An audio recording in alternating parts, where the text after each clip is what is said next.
সরকারি মহল থেকে একটা সিদ্ধান্ত হয়েছে অটো চলবে না। আমরা চেষ্টা করতেছি রাস্তাঘাট যেন অটো না চলে, তাই আসছে তারা তাদের দাবি দাওয়া পেশ করতে। এখন সরকার অর্ডার দিচ্ছে দেখে তো আমার গাড়ি চালাইতেছি। বলে আমি সার্জেনের লোক, সাইডে লয়ে যা 5,000 3,000 2,000 টাকা লয়ে ঘুষ নিয়ে ছেড়ে দেয়।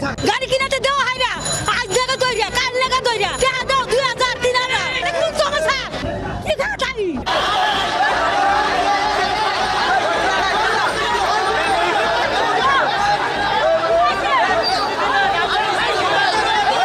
আমি আজকে গাড়িটা চালাই নাই, আমার কালকে কিস্তি, এই কিস্তির টাকাটা আমি কালকে কিভাবে দেব? আমার কি পেট নাই? আমি যদি দিন না করে তা আমার কি পেটে ভাত জুটবো? জীবিকা আগে না জীবন আগে, এই